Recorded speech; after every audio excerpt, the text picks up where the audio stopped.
लोकसभा चुनाव का आगाज हो चुका है और पहले चरण के चुनाव के लिए लगातार प्रचार का सिलसिला जारी है। बीजेपी लगातार प्रचार कर रही है, बीजेपी के सहयोगी दल प्रचार कर रहे हैं, लेकिन विपक्ष कहीं ना कहीं नदारद नजर आ रहा है। खुद प्रचार की कमान पीएम मोदी संभाल रहे हैं, तमाम जनसभाएं उन्होंने कर दी और रोड शो भी कर रहे हैं, लेकिन विपक्ष से राहुल गांधी, अखिलेश यादव जैसे बड़े चेहरे नदारद हैं, इनको रैलियों में देखा नहीं जा रहा है। ऐसे में क्या माना जाए, क्यों विपक्ष के लोग जनता के बीच में नहीं जा रहे हैं, क्यों अभी तक रैलियां शुरू नहीं हो पाई? हमारे साथ कानपुर के लोग हैं, उनसे बात करेंगे और जानने का प्रयास करेंगे कि आखिर क्या वजह है कि विपक्ष जनता के बीच में अभी तक नहीं जा रहा है। पहले चरण के चुनाव को बहुत कम वक्त बचा है। वैसा भी बताइए, क्या लगता है क्यों विपक्ष के लोग अभी रैलियाँ नहीं कर रहे हैं? देखिए, विपक्ष के पास प्रधानमंत्री नरेंद्र मोदी जी जैसा नेतृत्व नहीं है।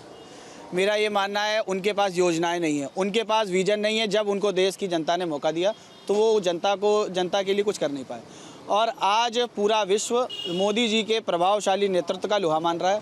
राष्ट्रवाद हो, भ्रष्टाचार हो, आतंकवाद हो, 2014 में जब मोदी जी की सरकार आई, उन्होंने सबसे पहले आतंकवाद पर चोट करने काम किया। कश्मीर में 370-35 से जैसे मुद्दे, ऐसे नेतृत्व वाली सरकार केवल मोदी जी के नेतृत्व वाली सरकार वाले लोग ही निर्णय ले सकते हैं। मेरा मानना है ऐसा निर्णय कोई भी सरकारें नहीं ले सकती। मोदी जी ने देश की जनता के लिए कार्य किया है, किसान, नौजवान, गरीब, हर वर्ग के लिए सोचने का काम किया है। ये एक बहुत बड़ा मुद्दा है भारतीय जनता पार्टी के साथ, और विपक्ष के पास कोई मुद्दा नहीं है। क्या लगता है विपक्ष के पास मुद्दे नहीं हैं, ये विजन नहीं है, या उन्हें लगता है कि वो जीत नहीं सकते, इसी वजह जनता के बीच में नहीं जा रहे हैं? विपक्ष आज जो भी है वो ट्विटर पर है, वो अपनी सारी बातें ट्वीट करके कर देते हैं, जनता के बीच में वो नहीं जाते हैं। वो ट्वीट कर दिया कि फलाना ये कहा, उन्होंने ये कहा। ट्वीट के माध्यम से जनता आपको स्वीकार नहीं करेगी। जनता स्वीकार करेगी मोदी जी की गारंटी। मैं भी आम जनमानस हूँ, मेरे अगल बगल गरीब लोग रहते हैं, उनको राशन मिल रहा है। जो घोषणाएं भाजपा ने कहा था वो सब पूरी करी। और राम मंदिर बहुत बड़ा मुद्दा था। आप देखिए 500 वर्ष बाद राम मंदिर का मुद्दा निपटा और बिल्कुल शांति निपटा, चूत तक चार्ज नहीं हुआ, मतलब बिल्कुल भी एकदम कहीं पर दंगा फसाद नहीं हुआ। योगी जी यहाँ पर बैठे हुए, निश्चित आम जनमानस भय मुक्त अपने आप को महसूस कर रहा है। तो होता क्या है कि सरकारें आती जाती, लेकिन जो आदमी कहता है वो करता नहीं है। पर मोदी जी और योगी जी में फ़र्क ये है, जो वो कहते हैं वो करते हैं। उन्होंने वो करके पूरा किया है, इसलिए हम सब लोग आम जनमानस उनको प्रधानमंत्री के रूप में देखना चाहता है। प्रचार में क्यों पिछड़ रहा है विपक्ष? प्रचार तो करना चाहिए, प्रचार करे, अपनी बात करे, जो भी उनको आरोप लगाने वो आरोप लगाए, लेकिन ये सिलसिला शुरू नहीं हो पा रहा। क्या वजह है? मेरा मानना है प्रचार वो करे किसके लिए? क्या अरविंद केजरीवाल के लिए करे जो तिहाड़ जेल में है, या ममता बनर्जी के लिए करे जो बंगाल छोड़ के नहीं निकल रही हैं, या स्टालिन के लिए करे जो तमिलनाडु छोड़ के नहीं निकल रहे हैं, या अखिलेश यादव के लिए करे जो रोजा इफ्तियार पार्टियाँ नहीं निपटा पा रहे? किसके लिए प्रचार? विपक्ष जो ये ठगबंधन बनाए वो प्रचार किसके लिए करे? सबसे बड़ा मुद्दा तो ये है कि ये जो गठबंधन है बिन दूल्हे की बारात है, किसके लिए प्रचार करें? तब क्या लग रहा है, कहाँ चले गए अखिलेश यादव, राहुल गांधी कहाँ चले गए? प्रचार के लिए क्यों नहीं निकल रहे हैं? देखिए, एक तरफ रामद्रोही जो हैं जो विपक्ष के लोग, और एक तरफ राम को मानने वाले लोग हैं। आप देख सकते हैं कि भारतीय जनता पार्टी ने आम जनमानस के लिए बिजली, पानी, सड़क, सफाई, स्वास्थ्य, शिक्षा, विद्यालय, देवालय, शौचालय, ऐसा कोई क्षेत्र नहीं जहाँ पर काम न किया हो। ठीक है, तो हम ये कह सकते हैं एक शब्दों में कि गांव, गरीब, किसान, मजबूर लोगों के लिए काम किया, वंचित वर्गों के लिए काम किया। ये पहली गवर्नमेंट है जिसने शौचालय देने का काम किया, आवास देने का काम किया, आयुष्मान भारत में लोगों का बीमा सुनिश्चित करा। इससे पहले गरीबों का इलाज नहीं हो पाता था। बहुत सारी चीज़ें हैं, हम गिना नहीं पा रहे हैं भारतीय जनता पार्टी की उपलब्धियाँ। तो 200-250 योजनाएँ हैं।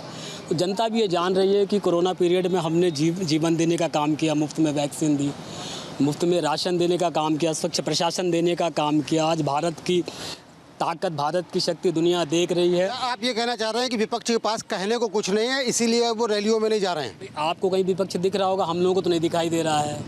कोई रोजा अवतार में जा रहा है तो कोई कहीं जा रहा है, और आपस में लड़ रहे हैं। विपक्ष के लोगों को पार्टियां छोड़ के लोग भारतीय जनता पार्टी में ही आ रहे हैं। तो हम लोग को तो ऐसा लग रहा है सारा विपक्ष भारतीय जनता पार्टी में ही आगे समाज आ रहा है। हमें तो नहीं लग रहा आगे तक कोई विपक्ष दिखाई देगा। विपक्ष भारतीय जनता पार्टी में समाज आ रहा है, विपक्षी लोग आ रहे हैं, उनको एक्सेप्ट भी कर रही भारतीय जनता पार्टी। तमाम ऐसे लोग भी हैं जिनको पहले दागी कहा जाता था, लेकिन भारतीय जनता पार्टी में आने के बाद उनका एक्सेप्टेंस हो गया। मेरा तो ये मानना है, जैसे कि जब लोग कह रहे हैं कि अब हमारे लोग जो आ रहे हैं, चूँकि होता क्या है कि भाजपा में सब जब भी कोई मकसद नहीं होता तो उसका आरोप लगाने वाले हैं। चूँकि जो ये गठबंधन एज ए ठगबंधन है, कहीं नहीं दिखाई पड़ रहा है। अब की बार 400 पार। क्यों नहीं दिख रहा गठबंधन? क्यों नहीं आ रहे हैं वो लोग? रैली क्यों नहीं कर रहे हैं? उसके अंदर बहुत कमियां हैं, समाज में बोल ही नहीं पा रहे हैं। मोदी जी ने इतना काम किया है, ज़मीन से उठा के आदमी को ऊपर पहुंचाने का काम किया है मोदी जी ने, इस वजह से नहीं देख पा रहे वो। कौन सी ऐसी नीतियाँ हैं जो अच्छी लगी आपको? नीतियाँ उज्ज्वला योजना और आपका सुलभ शौचालय योजना, राशन योजना, जनधन योजना, बहुत सी रिजर्वेशन योजना, बहुत सी योजनाएं हैं। अब चुनाव के पहले विपक्षी गठबंधन बड़ा शोर कर रहा था, इंडी गठबंधन बना, बड़ा जोर शोर से कहा जा रहा था कि तमाम नेता उसमें बड़े बड़े जुड़ रहे हैं, लेकिन अब जब वक्त आ गया है तब वो लोग कहाँ हैं? असल में विपक्ष के पास कोई भी मुद्दा नहीं बचा हुआ है और जैसा कि हम लोग आम जनमानस हैं, हम लोग ये देख रहे हैं बराबर कि जो हम लोगों के हित में, जो सभी जातियों के हित में जो कार्य कर रहे हैं वो भारतीय जनता पार्टी है। और अभी तक जितने भी विपक्ष हैं सभी लोग आपस में ही सामंजस्य नहीं बैठा पा रहे हैं कि किसको आगे लेकर के वो अपना विजय रथ आगे बढ़ाएं।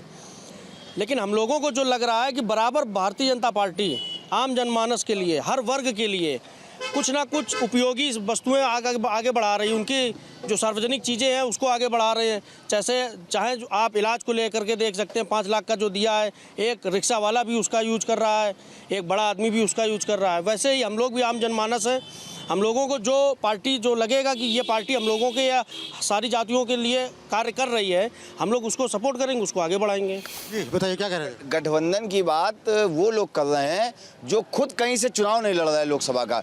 भाई गठबंधन ममता बनर्जी जी कर रही हैं, मुझको बता दें कि वो कहाँ चुनाव लड़ रही हैं, जो अपने आप को पीएम कैंडिडेट समझे। गठबंधन की बात राहुल गांधी और सोनिया गांधी कर रहे हैं। सोनिया गांधी तो राज्यसभा हो गई, राहुल गांधी प्रियंका गांधी कर रहे हैं, वो खुद चुनाव नहीं लड़ रहा है। अखिलेश यादव जी गठबंधन की बात कर रहे हैं, जो खुद मेंबर ऑफ पार्लियामेंट का चुनाव नहीं लड़ रहा है। एमके स्टालिन बात कर रहे हैं, जो खुद मेंबर ऑफ पार्लियामेंट का चुनाव नहीं लड़ रहा है। शरद पवार जी बात कर रहे हैं, जो खुद मेंबर ऑफ पार्लियामेंट का चुनाव लड़ रहा है। ये वो लोग गठबंधन कर रहे हैं जो स्वयं मेंबर ऑफ पार्लियामेंट का चुनाव नहीं लड़ रहा है। तो किस बात का गठबंधन? क्यों चुनाव नहीं लड़ रहे हैं भाई साहब, ये बताइए क्यों लगता है, क्यों ये लोग चुनाव लड़ने से क्यों डर रहे हैं? ये लोग चुनाव लड़ने से इसलिए डर रहे हैं, इन लोगों को ये लग रहा है कि हम लोग केवल भूमिका बना रहे हैं, लेकिन जो और नीचे के कार्यकर्ता या हमारे प्रत्याशी ये आज मेरे पास रहेंगे चुनाव के बाद कि नहीं रहेंगे, ये कहाँ चले जाएंगे पता चलेगा। ये लोग अपनी पार्टी बना लेंगे। तो ये लोग जो चुनाव नहीं लड़ रहे हैं इसलिए ये लोग केवल हवाई गठबंधन की बात कर रहे हैं। अच्छा, लोग दिखाई भी नहीं पड़ रहे, चुनाव प्रचार करने के लिए नहीं निकल रहे, क्या बात है? वो इसीलिए नहीं निकल रहे, उनको मालूम है कि चुनाव जीतने के बाद मेरा प्रत्याशी मेरे साथ पे रहेगा या कहीं और चला जाएगा या ये अपनी अलग पार्टी बना ले, ये उन लोगों को भय है। इसलिए ना तो वो लोग चुनाव लड़ रहे हैं और जो लड़ रहे हैं उनके ऊपर इतना कॉन्फिडेंस नहीं है कि प्रधानमंत्री धड़ाधड़ चुनावी रैलियां कर रहे हैं, जनसभा कर रहे हैं, रोड शो कर रहे हैं। प्रधानमंत्री जी देखिए, हम लोग जनमानस के लोग हैं, प्रधानमंत्री जी के साथ जो भी लोग जुड़े हैं वो एक संगठित तरीके से जुड़े हैं और ये संगठन इतना मजबूत संगठन है कि ये काफ़ी समय से हिंदुस्तान के ऊपर जब भी कोई आपत्ति आई विपत्ति आई उसमें इसने सहयोग किया। आरएसएस की बात कर, आरएसएस की। तो ये सब लोग मिल करके कितना मजबूत और स्वच्छ संगठन है कि इनके साथ हर आदमी जुड़ने में अपना गौरव महसूस करता है। तो कानपुर के लोगों की राय आपने सुनी। कानपुर के लोगों का साफ तौर पर कहना यह है कि विपक्ष के पास मुद्दे नहीं हैं, किन मुद्दों को लेकर के वो जनता के बीच में जाए। वे ट्विटर पर राजनीति करते हैं, यही वजह है कि जनता के बीच में जाने से डर रहे हैं। प्रधानमंत्री की लोकप्रियता इतनी ज़्यादा है कि उन्हें अपनी हार का डर सता रहा है। तो ऐसे में रणनीति ही नहीं तय हो पा रही है कि आखिर जनता के बीच किस शक्ल में जाना है, रैली कहाँ करनी है, किस नेता को आगे करना है। पहले चरण के चुनाव के लिए चुनाव प्रचार इस वक्त तेजी के साथ जारी है। खासतौर पर भारतीय जनता पार्टी और एनडीए अलायंस की बात करें तो बीजेपी ने चुनाव प्रचार में पूरी ताकत झोंक रखी है। वहीं अगर विपक्षी नेताओं यानी कि इंडी अलायंस की बात करें तो कहीं ना कहीं खासतौर पर उत्तर प्रदेश में विपक्ष का अभी कोई बड़ा चेहरा नजर नहीं आ रहा जो चुनाव प्रचार में जी जान से जुटा हो। वैसे में सवाल ये उठता है कि एक तरफ बीजेपी है तो दूसरी तरफ विपक्ष है, चाहे हम कांग्रेस पार्टी की बात करें या फिर समाजवादी पार्टी की बात करें। आखिर चुनाव प्रचार से बड़े नेताओं ने दूरी क्यों बनाई है, इसी पर आज हम चर्चा करेंगे। और जो प्रण लिया है एक तरफ सत्ता पक्ष ने, दूसरी तरफ विपक्ष ने, वो प्रण कैसे पूरा होगा। क्योंकि बीजेपी की बात करें तो बीजेपी का प्रण है इस बार 400 पार, तो वहीं विपक्ष का नारा है कि मोदी हटाओ देश बचाओ। दोनों ही पार्टियां, खासतौर पर सत्ता पक्ष और विपक्ष की बात करें तो दोनों ही पार्टियां माना जा रहा है कि अगले चरण के चुनाव में अब जी जान से जुटने वाली है। लेकिन सफलता किसे हासिल होगी वो जनता बताएगी। इस वक्त मैं रामनगरी में हूं। रामनगरी अयोध्या देखा जाए तो बीजेपी के एजेंडे में सबसे ऊपर इस वक्त ये नगर है, ये शहर है, क्योंकि तमाम जो चुनावी रैलियां हो रही हैं उसमें कहीं ना कहीं राम मंदिर को बीजेपी एक बड़ी उपलब्धि की तरह लोगों के बीच में लेकर जा रही है। ये लता चौक है और तमाम लोग ना सिर्फ अयोध्या उत्तर प्रदेश बल्कि दूसरी दूसरे राज्यों से भी लोग यहाँ पर दर्शन के लिए पहुंचे हैं। हालांकि उनसे बातचीत करेंगे, सियासी बातचीत करेंगे, अगले लोकसभा इलेक्शन को लेकर बातचीत करेंगे। तो सीधे लोगों से बातचीत करते हैं। कहाँ से हैं आप? हरियाणा से। क्या नाम है आपका? रविंद्र। हरियाणा में कहाँ से? पटौदी। पटौदी से। अच्छा, आप ये बताइए, आप उस शहर में हैं, उस नगर में हैं जिसकी चर्चा आज के समय में दुनिया में सबसे ज़्यादा हो रही है, और कहीं ना कहीं जो अगला लोकसभा चुनाव होने वाला है, माना जा रहा है कि अयोध्या उसमें एक बहुत बड़ी प्रभावी भूमिका निभाने वाला है। क्या सोचते हैं इस पूरे सियासी माहौल को लेकर और उसमें खास तौर पर अयोध्या को लेकर? देखिए, इसमें सोचने की कोई बात नहीं है। नरेंद्र मोदी के अलावा कोई और है ही नहीं जो इस देश को संभाल सकता है, और विपक्ष अपनी कितनी भी चाहे कोशिश कर ले वो नहीं हिला पाएंगे नरेंद्र मोदी की नींव को। जय श्री राम। अगर चुनाव प्रचार की बात करें तो उसमें एक तरफ पीएम मोदी, सीएम योगी आज महाराष्ट्र के दौरे पर गए थे। बीजेपी पूरी ताकत के साथ चुनाव प्रचार में जुटी है, लेकिन अगर हम इंडिया अलायंस की बात करें, खासतौर पर कांग्रेस की बात करें, समाजवादी पार्टी की बात करें, तो कहीं ना कहीं उनके बड़े चेहरे अभी जमीन पर, धरातल पर नजर नहीं आ रहे हैं। इसको किस तरीके से आप देखते हैं? देखिए, उनका काम है कमी निकालना, वो कमी निकालते रहेंगे। धरातल पर देखना, एक तरीके से वो अपनी कोशिश कर रहे हैं, और वो इसमें हर इंसान का हक है अपना कोशिश करे। जहाँ तक भी है, मैं फिर वही कहूँगा कि Bharatiya Janata party well and good. क्या नाम है आपका और कहाँ से? संजीत जनोला, हरियाणा से। अच्छा, अभी हरियाणा से। अच्छा, मैं आगे आ जाइए। अगर हम लोग बात कर रहे हैं कि चुनाव प्रचार में विपक्ष के जो बड़े चेहरे हैं, खासतौर पर अगर हम उत्तर प्रदेश की बात करें, और चूंकि पहले चरण का इलेक्शन होना है, तो बड़े चेहरे अभी तक यहाँ से अखिलेश यादव नजर नहीं आ रहे हैं। राहुल गांधी की अभी कोई बड़ी सभा नहीं हुई।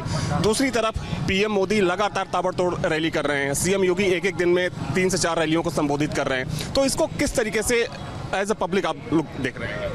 देखिए, जो सभी पब्लिक को दिख रहा है जो काम किया है बीजेपी सरकार ने।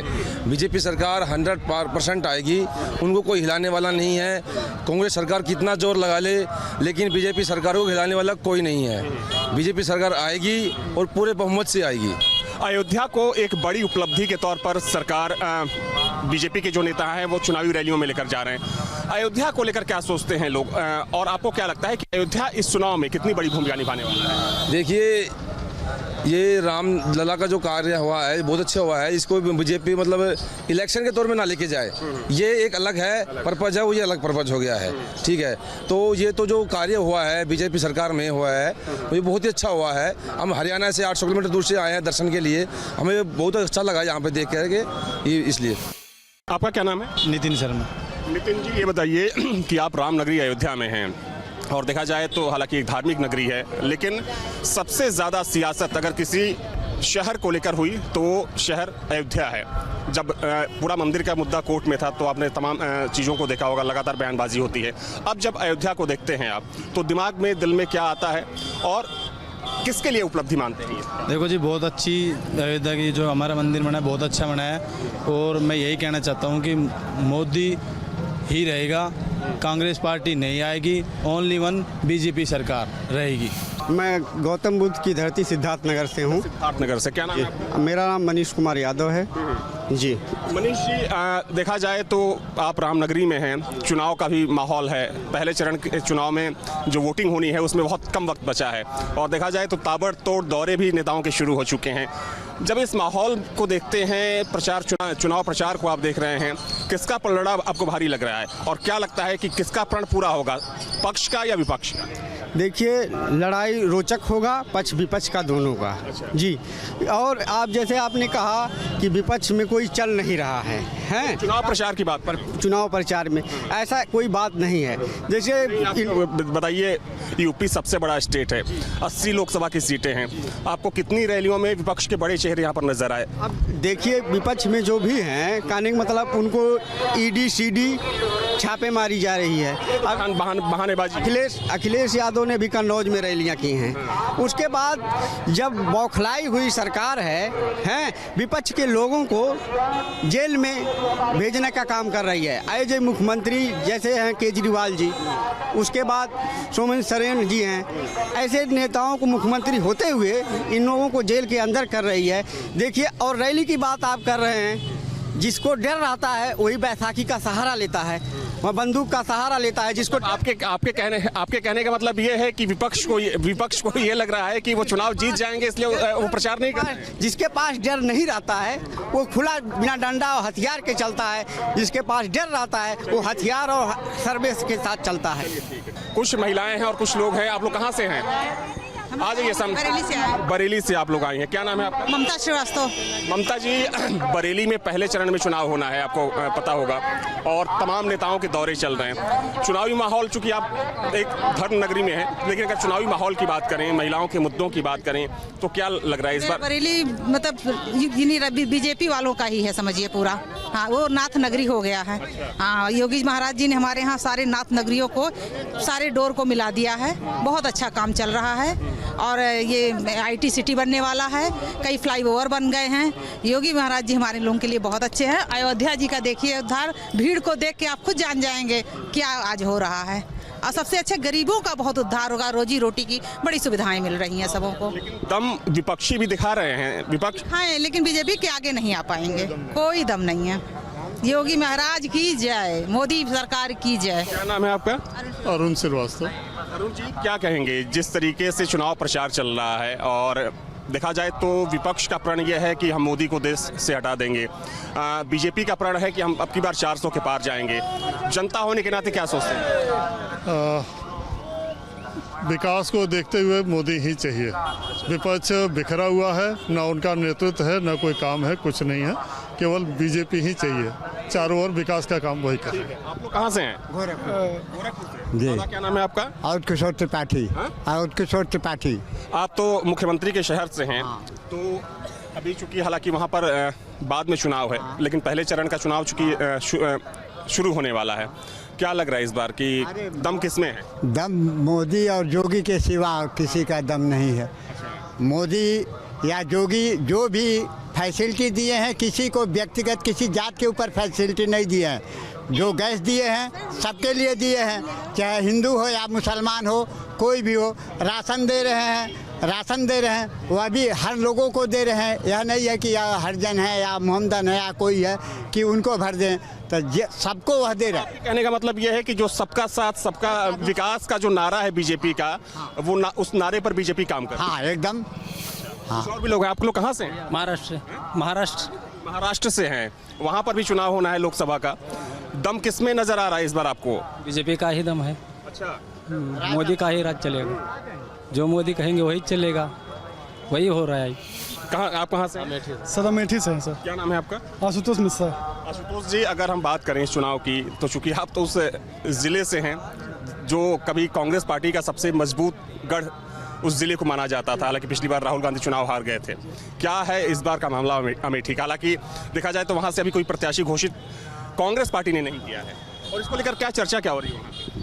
नहीं, अभी क्या है कि अमेठी जो क्षेत्र रहा वो पहले कांग्रेस का माना जाता था, क्योंकि वहाँ पे जब राजीव का समय था तो उस समय उन्होंने, राजीव गांधी जी ने काम किया था। लेकिन जब से ये राहुल जी आए, राहुल जी ने कोई विशेष ध्यान वहाँ पे नहीं दिया, और जो वही नतीजा रहा कि वो यहाँ से बाहर गए, और अब आने वाले भी नहीं हैं और आएंगे भी नहीं। चर्चा है कि चुनाव लड़ सकते हैं वहाँ से। नहीं, लड़ेंगे भी तो वो हार जाएंगे, उनका कोई मतलब नहीं है। वो अपना सेकंड विकल्प बना के रखें, क्योंकि फिर लोकसभा में नहीं जा पाएंगे फिर वो। हाँ, वो हार जाएंगे वहाँ से। लेकिन वायनाड तो उनके लिए मजबूत सीट। हाँ, तो इसीलिए कह रहे हैं ना, सेकंड विकल्प बना के रखें। हाँ, 2 जगह से, जैसे पिछली बार लड़े थे वैसे इस बार भी 2 जगह से लड़े, नहीं तो यहाँ से वो पीछे हट जाएंगे। आपका क्या नाम है? मोनू मिश्रा। मोनू जी, अगर हम बात करें इस चुनाव की, चूँकि देखा जाए तो इस चुनाव में तमाम ऐसे मुद्दे हैं। विकास का मुद्दा हो गया, विपक्ष बेरोजगारी महंगाई की बात कर रहा है, बीजेपी धारा 370 विकास के साथ साथ अयोध्या की बात कर रही है। क्या लगता है कि किसका मुद्दा प्रभावी रहने वाला है और किसके मुद्दे में ज़्यादा दम है? बीजेपी में। ऐसा क्यों लगता है? विकास किया है बढ़िया, तो काम किया तो जीतेगा ही वो। बीजेपी ने क्या है कि आपकी जो सांस्कृतिक जो परिभाषा थी उसको थोड़ा सा आगे बढ़ाने का काम किया है, और उसकी वजह से ऐसा नहीं है, जैसे विपक्ष का एक मामला है कि इससे रोज़गार नहीं मिलता है, लोगों को रोज़गार की ज़रूरत है, बेरोजगारी है, या कि नोटबंदी को मुद्दा बना। मुद्दे पर बात कर लेते हैं। आपने कहा कि कुछ लोगों को लगता है कि इससे रोजगार नहीं मिलता धार्मिक पर्यटन से, लेकिन आप सोचिए कि जब इतने सारे लोग आ रहे हैं यहाँ पे, तो जो स्थानीय दुकानदार हैं उनकी जाहिर सी बात है कि बिक्री बढ़ी है। बिल्कुल बिल्कुल, उससे एक आपके क्या है कि उससे आपकी पहचान भी बढ़ती है। आपके स्थानीय लोग ही नहीं आते, देश के लोग ही नहीं आते, विदेश से भी लोग आते हैं, और विदेश से लोग आते हैं तो कहीं ना कहीं आपके देश का भी नाम होता है, और वहाँ पर रहने वाले लोगों को एक व्यवसाय मिलता है। और वो हम लोग बाहर से आए हैं, यहाँ के दुकानदारों से जो भी खरीदारी करेंगे तो हम बाहर से आकर के उनको पैसा देते हैं, तो रोजगार तो मिलता ही है। आप कहाँ से आए? लखनऊ से। अच्छा, लखनऊ से हैं। क्या नाम है आपका? नितिन मौर्य। नितिन, रामनगरी अयोध्या में हैं और इस चुनाव में सबसे ज़्यादा चर्चा अयोध्या की ही हो रही है, क्योंकि देखा जाए तो चूँकि बीजेपी के एजेंडे में अयोध्या सबसे ऊपर रही है हमेशा ही, और चूँकि बीजेपी का दावा था कि सरकार बनी बीजेपी के तो राम मंदिर यहाँ पर बन जाएगा। राम मंदिर बन गया है, लगभग कंप्लीट होने वाला है। क्या लगता है कि इस चुनाव में किस में दम ज़्यादा आपको दिख रहा है? पक्ष में, यानी कि जो सरकार है, सत्ता पक्ष है या विपक्ष? यही सत्ता। ऐसा क्यों लग रहा है आपको? बीजेपी के भक्त हैं। बीजेपी के भक्त हैं जी, पूरे। अच्छा। देखो भगवा है। तो देखिए, इस वक्त मैं रामनगरी अयोध्या में हूँ, लता चौक पर हूँ, और इसी मुद्दे पर हमने बातचीत करने की कोशिश की तमाम लोगों से, ना सिर्फ उत्तर प्रदेश के लोगों से बल्कि देश के अलग अलग राज्यों से लोग, चूँकि यहाँ पर हर रोज़ पहुँचते हैं। चुनाव में क्या होने वाला है और जो प्रण सत्ता पक्ष और विपक्ष ने लिया है, किसका प्रण पूरा होने वाला है, लोगों के लिए मुद्दा क्या रहेगा, कौन सा मुद्दा सबसे ज़्यादा प्रभावी रहेगा, और उसमें अयोध्या की कितनी बड़ी भूमिका रहने वाली है। वीडियो जर्नलिस्ट दीपक राणा के साथ अविनाश सिंह, न्यूज़ स्टेट अयोध्या।